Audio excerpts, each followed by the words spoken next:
जानेंगे कि चुंबक आई कहाँ से थी। उसके बाद हम जानेंगे कि चुंबक के संबंधित परिभाषाएँ क्या-क्या हैं। उसके बाद हम जान रहे होंगे कि उनसे संबंधित नियम कौन से हैं, अगर धारा होगी, सॉलिनॉइड होगी तो उन सब में कौन से नियम लगते हैं। और अंत में हम चलकर हर चीज़ को कंक्लूड करते हुए इस चैप्टर को पूरी तरह से जानेंगे, क्योंकि यही चैप्टर है, क्योंकि चुंबक जैसे आपने पॉलीफ़ेज़ सम पढ़ा, एसी थ्योरी पढ़ा, तो ये क्या है आपका आधार है, ठीक है? अब जब आधार आ चुका है तो ये क्या है आपका लंब है, और जब ये आधार और लंब दोनों आ जाएगा तो आपकी मशीनों को हमें समझना और आसान हो जाएगा। ठीक है? तो चलिए शुरू करते हैं चुंबक यानी कि चुंबकत्व, है ना?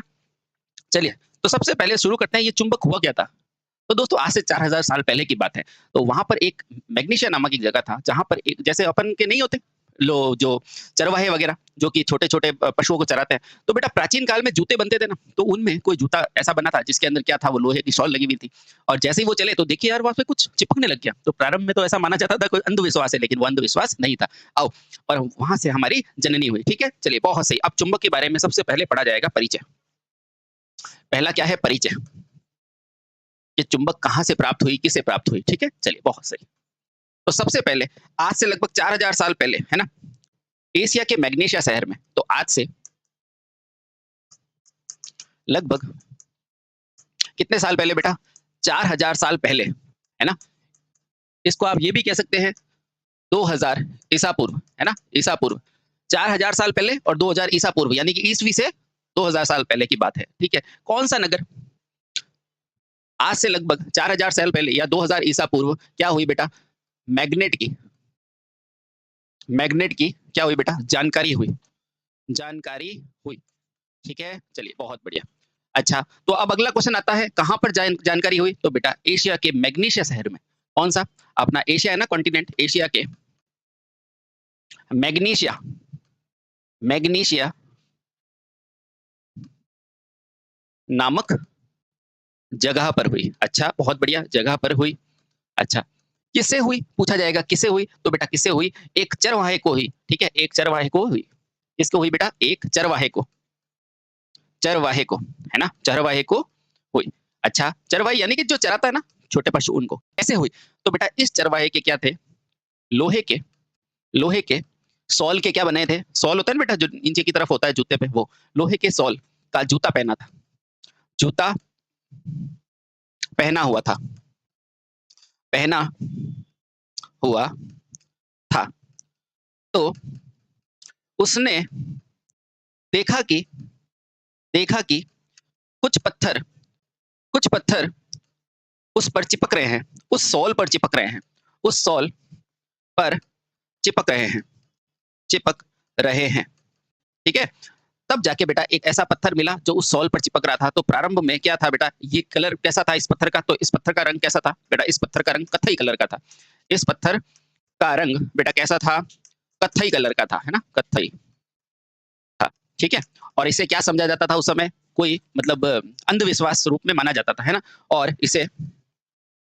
और इसे अंधविश्वास के रूप में अंधविश्वास या कह सकते हैं जादू टोने के रूप में जाना गया।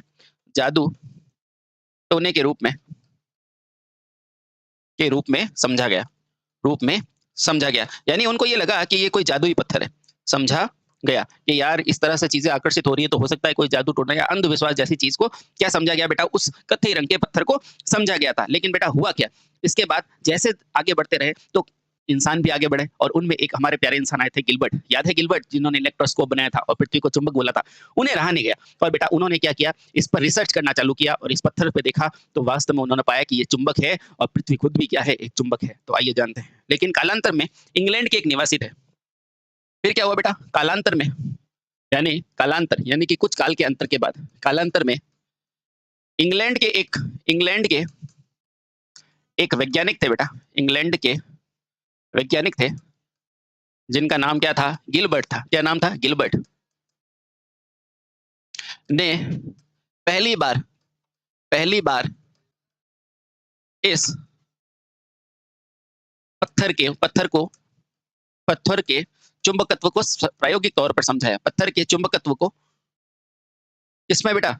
प्रायोगिक तौर पर समझाया यानी कि एक्सपेरिमेंटली प्रूफ किया। प्रायोगिक तौर पर समझाया कि भाई ये कोई अंधविश्वास नहीं है, ये पत्थर है, ठीक है? और यही गिलबर्ट थे साथियों, यही गिलबर्ट थे जिन्होंने लगभग 17 साल तक इसकी एक्सपेरिमेंट किया और अंत में बोला कि भाई पृथ्वी भी क्या है, एक तरह का विशाल चुंबक है। और इन्हीं गिलबर्ट के द्वारा द्वारा शोध में यह भी पता चला, इनके द्वारा जो शोध हुआ ना बेटा, उसमें यह भी जानकारी हुई, यह भी जानकारी हुई क्या कि पृथ्वी भी एक क्या है, चुंबक है, कि पृथ्वी भी एक चुंबक है। समझ गए? तो यहाँ से उस पत्थर के बारे में हमें जानकारी हुई कि आकर्षण है ना, दरअसल उस पत्थर का गुण है, कोई अंधविश्वास नहीं है। ठीक है? तो यहाँ से गिलबर्ट ने पूछा जाएगा भाई पृथ्वी को चुंबक किसने बोला? तो इन्होंने ही बोला था। एक चुंबक है यह का, ठीक है? किसने बोला? बेटा गिलबर्ट ने, और इन्होंने इलेक्ट्रोस्कोप भी बनाया था। ठीक है? समझ गए? अब प्रारंभ में बेटा इसे क्या नाम दिया जाता था? मैग्नेटाइट नाम दिया गया था, Fe3O4। तो प्रारंभिक नाम क्या था बेटा इसका? प्रारंभिक नाम क्या था उस पत्थर का? तो पूछा जाता है बेटा उसका नाम क्या था? मैग्नेटाइट। क्यों? क्योंकि मैग्नीशियम में मिला था। मैग्नेटाइट, है ना? इसका सूत्र क्या होता है? Fe3O4 रखा था।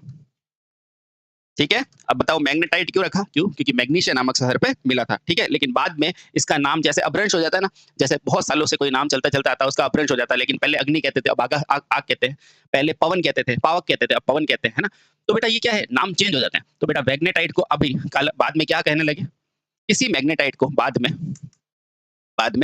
क्या कहने लगे? मैग्नेट कहने लगे। मैग्नेट कहा जाने लगा। तो ये बेटा थोड़ी सी जानकारी है जो आपको प्रारंभिक तौर पे पता रखनी होती है। ठीक है बेटा? ठीक है। अब बेटा इस मैग्नेट का जो आकर्षण का गुण है ना, उसे क्या बोला गया? मैग्नेटिज्म। देखो बेटा, तथा इस मैग्नेट के आकर्षण के गुण को क्या बोला गया बेटा? मैग्नेटिज्म। क्या बोला गया? मैग्नेटिज्म। ठीक? मैग्नेटिज्म कहा गया। तो ये बेटा छोटी सी जानकारी थी कि मैग्नेट शब्द कहां से आया? मैग्नेटाइट से। क्यों बोला मैग्नेटाइट? क्योंकि ये मैग्नीशिया के चरवाहे को मिला और मैग्नेटाइट का सूत्र Fe3O4। ठीक है? तो मैं इस पे शोध किसने किया? तो गिलबर्ट ने किया, और गिलबर्ट ने ये भी बोला कि पृथ्वी भी क्या है? एक स्वयं का चुंबक है। बेटा ये सारी चीजें आपको ध्यान में होनी चाहिए। ठीक है? अब बेटा चुंबक के कुछ सिद्धांत है, उनको हम पढ़ना शुरू करते हैं। आओ, चुंबक के सिद्धांत। चुंबक के मूल सिद्धांत। अब पूछा जाता है चुंबक के मूल सिद्धांत कौन से थे? ये जानते हैं। ठीक है? पहला, बेटा चुंबक है तो चुंबकत्व होगा। तो बेटा पहला सिद्धांत क्या था? चुंबकत्व का सिद्धांत। तो पहला क्या है बेटा? चुंबकत्व का सिद्धांत। चुंबकत्व क्या होता है? चुंबकत्व अभी जानते हैं बेटा। ठीक है? एक एक चीज पढ़ेंगे बेटा, डोंट वरी। चुंबकत्व क्या है बेटा? चुंबक द्वारा लोह या लोह अयस्क को आकर्षित करना क्या कहलाता है? चुंबकत्व। यानी कि वह पत्थर जो कि चुंबक या लोह अयस्कों को अपनी ओर आकर्षित करता है, उसे क्या बोलेंगे? चुंबकत्व। है ना? लिखो बेटा, वह पत्थर, या ऐसे लिखो बेटा, किसी वस्तु का वह गुण, क्योंकि चुंबकत्व तो गुण ही है, का वह गुण जो लोह तथा लोह अयस्क को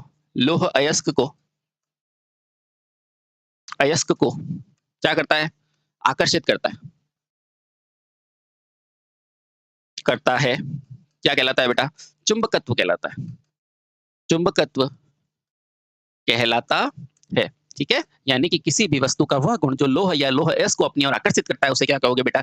चुंबकत्व कहोगे। ठीक है? और क्या होता है बेटा नियम इसके? कि प्रत्येक चुंबक के कितने ध्रुव होते हैं? 2। अगर उसको तोड़ भी दोगे ना तो वापस से 2 बन जाएंगे। है ना? आ जाओ। तो सेकंड प्रत्येक चुंबक के कितने ध्रुव होते हैं बेटा? 2 ध्रुव होते हैं। ठीक है? प्रत्येक के। पहला क्या होता है बेटा? उत्तरी ध्रुव, जिसे N कहते हैं, तथा दूसरा क्या होता है बेटा? दक्षिणी ध्रुव।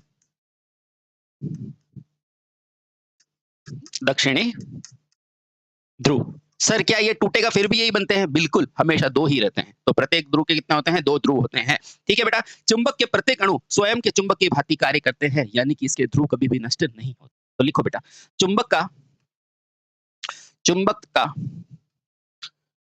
प्रत्येक अणु स्वयं का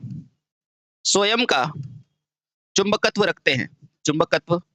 रखते हैं। अतः इसके ध्रुव, अपन सोचे नष्ट कर दो तो नष्ट नहीं होते, अतः इसके ध्रुव कभी नष्ट नहीं होते, कभी नष्ट नहीं होते हैं। बेटा छोटी-छोटी चीज़ें जानने की कोशिश करो, क्योंकि बड़ी में यही चीज़ें दिक्कत करती है ना? ठीक है। अब बेटा अणुओं में व्याप्त चुंबक, उसमें उपस्थित इलेक्ट्रॉनों का प्रवाह है। सर ये क्या कह दिया? बिल्कुल बेटा, इसीलिए तो बोला जाता है चार्ज आकर्षित करते हैं निरावेशित। बेटा ये अणु जो होते हैं ना, वो मूल रूप से पदार्थ ही तो है। इसके अंदर जो इलेक्ट्रॉन होते हैं ना, वही क्या करते हैं बेटा? चुंबकत्व के गुण को प्रदर्शित करते हैं। बड़ी इंपॉर्टेंट बात है, लिखो बेटा। प्रत्येक चुंबक में उपस्थित इलेक्ट्रॉन ही क्या करते हैं बेटा? चुंबक के गुण को प्रदर्शित करते हैं, बेटा इंपॉर्टेंट बात है, ध्यान रखना है ना। अपन सोचते हैं कुछ और होगा, नहीं बेटा, उसके अंदर के जो इलेक्ट्रॉन होंगे ना, उन्हीं का ये प्रभाव है। ठीक है। सामान्य अवस्था में बेटा ये अणु क्या रहते हैं? अव्यवस्थित, और परिणामी चुंबकत्व क्या रहता है? 0, जिसे ही अचुंबकीय अवस्था कहते हैं। इधर आओ, समझाता हूं बेटा। देखो, मान लो ये मेरा एक पत्थर है, ठीक है। अच्छा, ठीक है। और ये मेरा दूसरा पत्थर है, ठीक है। चलिए, अच्छा बेटा, आपको पता है किसी के अंदर भी, जैसे इंसान के अंदर भी क्या होते हैं? अपने आकर्षण और प्रतिकर्षण के गुण होते हैं। आप किसी से प्यार करेंगे तो उसे क्या करेंगे? आकर्षित हो जाएंगे, और किसी से गुस्सा करेंगे तो नफरत हो जाएगी। बेटा वही गुण है। देखो ये पत्थर है, तो प्रारंभ में बेटा इसके अंदर जो एन और एस ध्रुव होते हैं ना, इस तरह से पड़े होते हैं। यानी कि कुछ ऐसे पड़े हैं, कुछ ऐसे पड़े हैं, कुछ ऐसे पड़े हैं, है ना? कुछ ऐसे पड़े हैं, है ना? यानी कहना क्या चाहते हैं सर? सर ये कहना चाहते हैं आपसे कि ये बिखरे हुए पड़े हैं। यानी कि प्रारंभ में जब ये अचुंबकीय अवस्था में है, यानी कि देखो बेटा ये कौन सी अवस्था है? अचुंबकीय अवस्था। अभी समझाता हूँ बेटा, अभी सारी चीजें समझ में आ जाएगी। अचुंबकीय अवस्था। अच्छा, और बेटा एक अवस्था ये है जिसमें सारे ध्रुव देखो, ये N से S, ये क्या है? N से S, ये क्या है? N से S, ये क्या है? N से S। देख रहे हो? गौर से देखो बेटा, ये क्या है? N से S, N से S। यहाँ पे फिर से क्या हो जाएगा बेटा? N से S, फिर क्या हो जाएगा? N से S, फिर क्या हो जाएगा? N से S, फिर क्या हो जाएगा? N से S, फिर से क्या हो जाएगा? N से S, फिर क्या हो जाएगा? सर क्या समझाना चाह रहे हैं? 2 मिनट रुको, ठीक है? देखो मुझे बताओ, ये क्या है बेटा? चुंबकीय अवस्था। अब मुझे बताओ, आप में आवेश आता है कि आपको दिलाया जाता है? आपको दिलाया जाता है। उसी तरह बेटा ये भी क्या एक गुण है जो आपको बताया जाता है। अब देखो, यदि इस मैग्नेट के पास ऐसा, मैं एक लोहे की है वस्तु, है ना? इस लोहे की जैसे इसको मैं पास में लाऊंगा ना, तो बेटा ये ऐसा था, अभी ऐसी अवस्था में था। अब जैसे ही लोहे को पास में लाया तो ये एग्जैक्टली जम गया। इसका मतलब क्या है? अब इसने चुंबक के गुण को दिखाना शुरू कर दिया। ये ठीक उसी प्रकार से है, जैसे मान लो आप बैठे हो बेटा, और आपका कोई एक बढ़िया जानकार या फिर अच्छा चाहने वाला इंसान आ गया, तो आपको एकदम से देख के एकदम आप लाइट नहीं हो जाते, मुस्कुराने लग जाते हैं। तो बेटा ये मुस्कुराने लग गया, यानी इसने चुंबक के गुण को दिखाना शुरू कर दिया। इसके अंदर के अणु क्या हो गए? एक जगह व्यवस्थित हो गए, और जैसे किसी पे गुस्सा आते हैं तो देखो अपन को भी गुस्सा आता है ना, तो ये देखो चुंबक गुण दिखाना बंद कर दिया। बेटा इसे ही कहते हैं अचुंबकीय और चुंबकीय अवस्था। समझ गए? समझ गए? यानी कि क्या हुआ बेटा? चुंबक में जब इलेक्ट्रॉन क्या होते हैं बेटा? अव्यवस्थित होते हैं। जब अणु अव्यवस्थित होते हैं तो परिणामी चुंबकत्व क्या हो जाता है? 0 हो जाता है। देखो बेटा, अचुंबकीय अवस्था में क्या होता है? चुंबक के सभी अणु क्या होते हैं बेटा?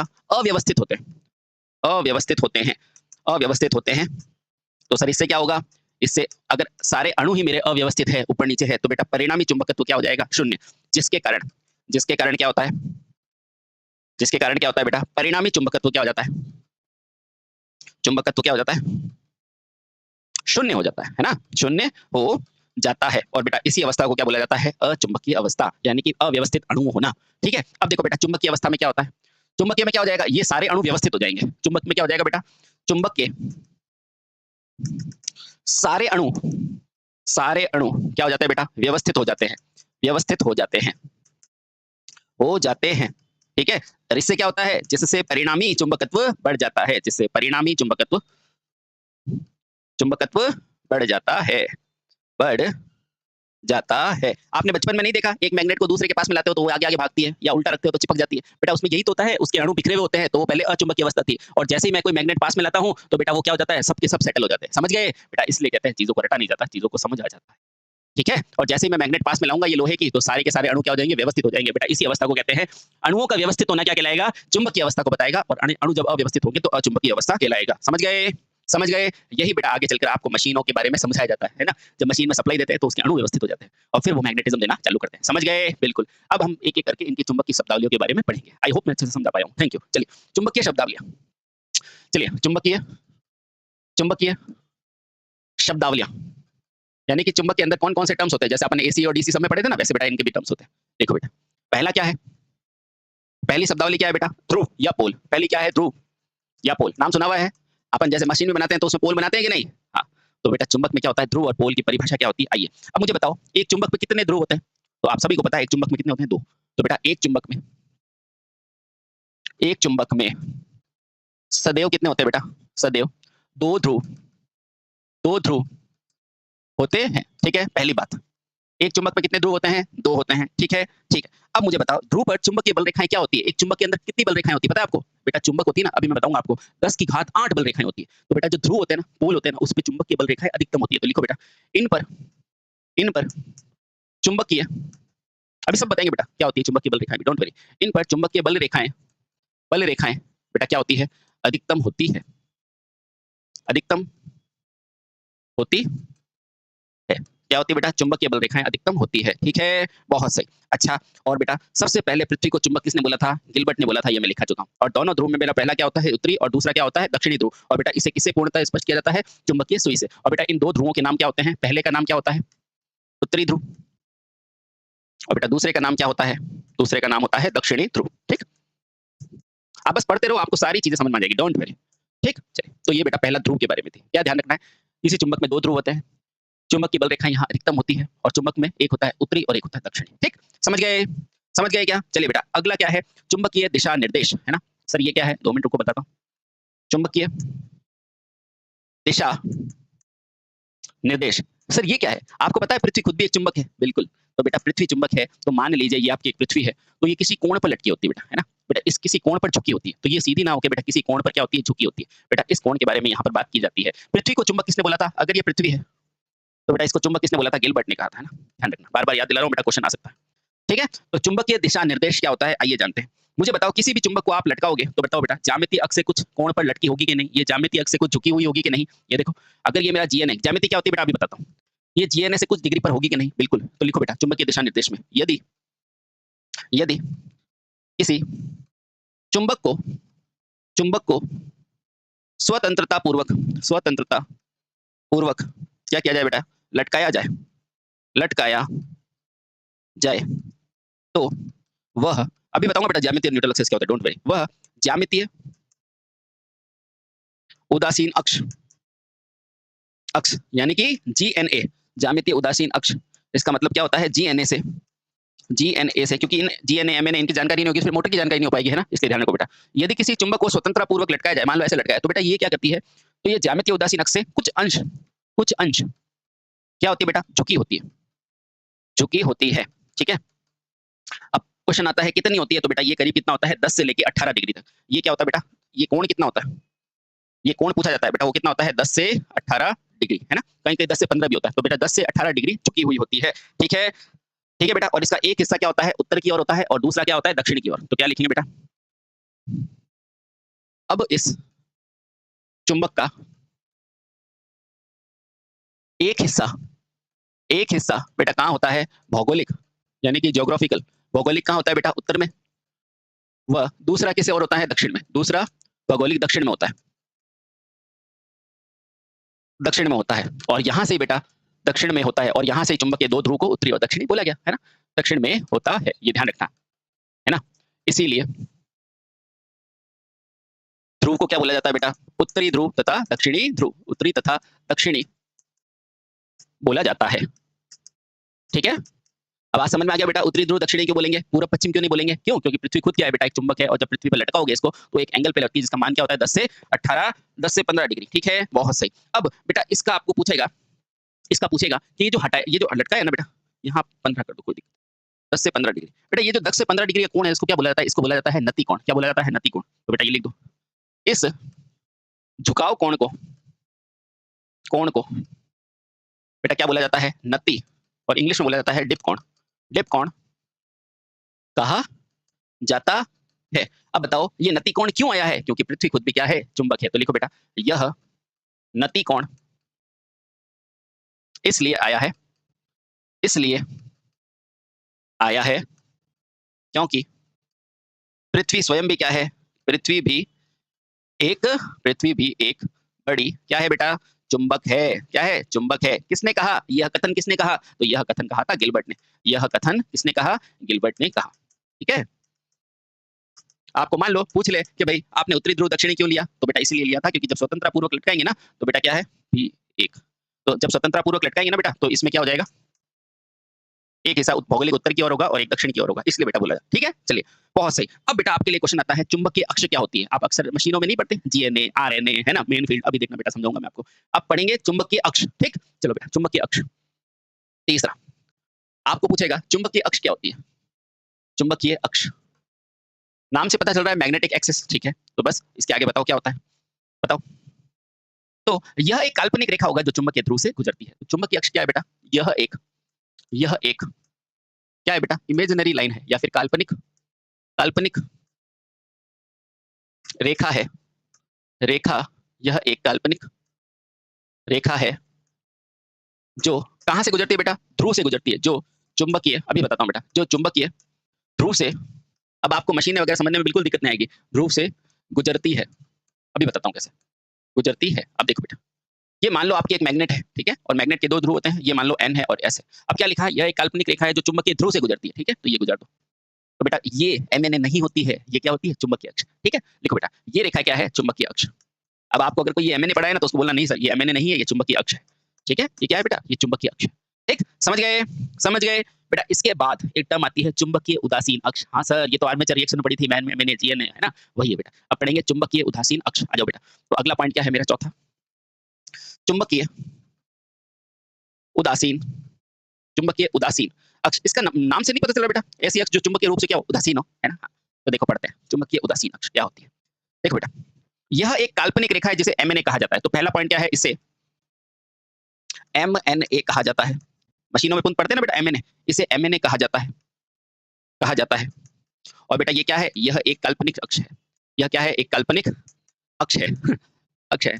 अब बेटा अक्सर अपन क्वेश्चन नहीं पढ़ते कि भाई ब्रशों को कहाँ रखना चाहिए, एमएनए पे, पर ये खुद क्या है, काल्पनिक है, कहाँ रखेंगे, तो बेटा ब्रशों पे कहाँ रखते हैं, अपन जीएनए पर ही रखते हैं। लेकिन वो क्या होती है, बोला जैसा जाता है कि अगर एमएनए पे रखोगे ना तो स्पार्किंग कम होती है। ठीक है, तो ये क्या है, एक काल्पनिक अक्ष है। ठीक है, समझ गए, तो बेटा ये काल्पनिक अक्ष है जो क्या कहलाती है, एमएनए। ठीक है, हाँ। अब ये क्या होता है बेटा, चुंबक के केंद्र से होकर जाती है और चुंबक के अक्ष के लंबवत होती है। तो बेटा इसके लिए क्या लिखोगे, यह अक्ष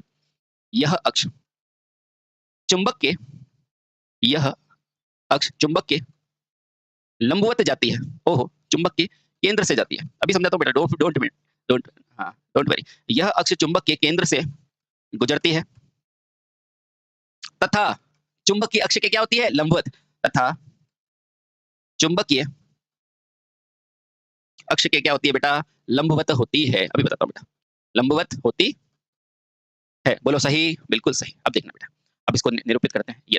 ये मान लीजिए बेटा आपका एक चुंबक है, ठीक है, ये एन है, ये एस है। ये क्या जा रहा है बेटा, ये क्या जा रहा है, ये क्या जा रहा है, ये चुंबकीय अक्ष जा रहा है। ठीक है, ये लो, ये क्या है आपकी चुंबकीय अक्ष। क्यों, क्योंकि चुंबकीय अक्ष की परिभाषा क्या है, जो ध्रुव से होकर गुजरे, है ना। अब देखो चुंबकीय उदासीन अक्ष, ये क्या है बेटा, एमएन है। यह अक्ष चुंबक के केंद्र से गुजरता है तथा चुंबकीय अक्ष के लंबवत होता है। ठीक है, अब मुझे बताओ चुंबक का केंद्र कौन सा है, ये है कि नहीं, और इसके लंबवत ये है कि नहीं। तो बेटा ये जो लाइन है ना, ये जो लाइन है ना, ये जो लाइन, ये केंद्र से गुजर रहा है और इसके लंबवत है, तो बेटा ये एक्स क्या है, ये है एमएन है। समझ गए, और इसके लंबवत है ना बेटे।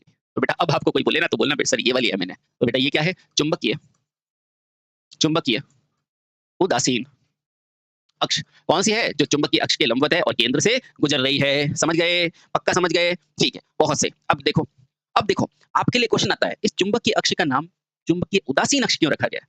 तो बेटा इसलिए रखा गया है, उदासीन यानी कि न्यूट्रल, न्यूट्रल यानी कि शून्य। तो बेटा इस चुंबकीय अक्ष पर जो चुंबकीय फ्लक्स घनत्व जो होता है बी, उसका मान शून्य होता है। ये लिखो बेटा, चुंबकीय अक्ष पर चुंबकीय फ्लक्स घनत्व का मान क्या होता है, शून्य। और इंपॉर्टेंट लाइन है, इसी चुंबकीय उदासीन अक्ष पर क्या होता है बेटा, चुंबकीय घनत्व, चुंबकीय घनत्व क्या होता है बेटा, शून्य होता है। चुंबकीय घनत्व कैसा होता है, शून्य होता है, शून्य होता है। अब जब चुंबकीय घनत्व शून्य है, इसीलिए इसीलिए इसीलिए इसे क्या बोला जाता है, इसे इसे चुंबकीय उदासीन अक्ष एमएनए कहा जाता है। चुंबकीय उदासीन अक्ष एमएनए कहा जाता है, एमएनए कहा जाता है। ठीक है बेटा, अब समझ में आया आपको? इसलिए कहते हैं बेटा मशीन को पढ़ने से पहले मैग्नेट को पढ़ो। देखो इतना आसानी से मैंने आपको समझा दिया बेटा। चुंबक के ध्रुव से निकलने वाली चुंबकीय अक्ष और एमएनए क्या होती है बेटा? इसकी लंबवत, है ना? अब देखो, अब क्वेश्चन आता है इसको एमएनए क्यों बोला, है ना? इसको एमएनए यानी चुंबकीय उदासीन क्यों बोला? क्योंकि बेटा यहाँ पर क्या है, चुंबकीय घनत्व 0 होता है। ठीक है? चुंबकीय घनत्व कैसा होता है? 0 होता है। और बेटा अगर ये 0 होगा ना, इसलिए बेटा इसका नाम क्या होता है? चुंबकीय उदासीन अक्ष। बहुत इंपॉर्टेंट लाइन है। ठीक है? ठीक है। अब यहाँ अपन चुंबक के बारे में समझ गए, ध्रुव के बारे में समझ गए, चुंबकीय रेखा के बारे में समझ गए, एमएनए के बारे में समझ गए। और एमएनए पर घनत्व 0 होता है, ये भी समझ गए। अब आएगा कहाँ से? तो चुंबकीय रेखाओं से। तो बेटा अब समझेंगे चुंबकीय बल रेखाएं क्या होती है। क्या पढ़ेंगे बेटा? चुंबकीय बल रेखाएं। तो आओ अगला पॉइंट, चौथा, चुंबकीय बल रेखाएं। जैसे बेटा विद्युत बल रेखाएं पढ़ी थी ना, वैसे ही होती है बेटा चुंबकीय बल रेखाएं भी। ठीक है? चलिए, चुंबकीय बल रेखाओं में क्या ध्यान रखेंगे बेटा? ठीक है? चलिए, यदि किसी चुंबक में हम क्या करेंगे बेटा? पेपर पर रखेंगे और एक कंपास को रख देंगे। ठीक है? तो और इसकी गति देखेंगे चुंबक से, तो बेटा वो गति क्या होती है? बल रेखाएं। आपको ध्यान में क्या रखना है मैं बताता हूँ बेटा। इसमें क्या ध्यान रखना है बेटा? सबसे पहले चुंबकीय बल रेखाओं को किसमें क्या सिद्धांत क्या होता है बेटा? इनकी रेखाओं का सिद्धांत क्या होता है? तो मीटर के डिफ्लेक्शन का सिद्धांत बेटा क्या होता है? चुंबकीय बल रेखाओं पर ही होता है। बेटा चुंबकीय बल रेखाओं पर इस कौन कार्य करता है? तो बेटा मीटर का, जो भी मीटर होते हैं ना आपके विद्युत के मीटर, मीटरों का डिफ्लेक्शन, है ना? डिफ्लेक्शन सिद्धांत बेटा किस पर आधारित होता है? सिद्धांत क्या होता है बेटा? चुंबकीय रेखाओं पर आधारित होता है। चुंबकीय रेखाओं पर आधारित होता है। आपको कहेगा भाई जब आप मीटर पढ़ोगे ना तो बेटा डिफ्लेक्शन टॉर्क पढ़ोगे ना, तो उसमें जो डिफ्लेक्शन होता है ना वो इन चुंबकीय बल रेखाओं पर ही आधारित होता है। ठीक है बेटा, समझ गए? ठीक है। अच्छा, और विभिन्न विद्युतिक मशीन में जो बल लगता है ना बेटा, उसका कारण ये होता है। अच्छा, दूसरा बेटा, यही चुंबकीय बल रेखाएं मोटर पर घुमाव बल का कारण बनती है। घुमाव बल का कारण बनती है। ये बेहद इंपॉर्टेंट बातें हैं बेटा, छोटी छोटी चीजें हैं, ध्यान रखना। मीटर का डिफ्लेक्शन का सिद्धांत इस पर होता है। मोटर जो घुमाव करता है बेटा, उसके पीछे भी जड़ यही होता है। ठीक है, समझ गए? अब देखो बेटा, प्रत्येक बल जिस दिशा में होता है उसे चुंबकीय बल कहते हैं। प्रत्येक बल प्रत्येक बिंदु पर एक दिशा में लगता है, एक पथ पर लगता है, जिसे चुंबकीय बल कहते हैं। देखो बेटा, आपको मान लो एक मोटर घूम रही है, तो उस पे क्या है बेटा? समान रूप से एक ही तरफ चुंबकीय बल रेखाएं जा रही है ना? तो बेटा इसलिए वो घूम रही है। तो क्या कहना चाह रहा हूँ कि प्रत्येक बल एक बिंदु से जिस दिशा में लगता है ना बेटा, उसे ही चुंबकीय बल कहा जाता है। यानी कि चुंबकीय बल यानी कि चुंबक के घुमाव, मोटर के घुमाव, मोटर के घुमाव, मोटर के घुमाव, मोटर के घुमाव को चुंबकीय बल द्वारा, चुंबकीय बल रेखाओं की दिशा में ही समझा जाता है, ये बेहद महत्वपूर्ण बातें हैं बेटा, ध्यान रखना। ठीक है, समझ गए? चलिए, बहुत सही। अब बेटा इसके बाद हम इसके कुछ महत्वपूर्ण गुण हैं जिसको हम नेक्स्ट लेक्चर में पढ़ते हैं। Thank you so much. Bharat माता की जय। वंदे मातरम।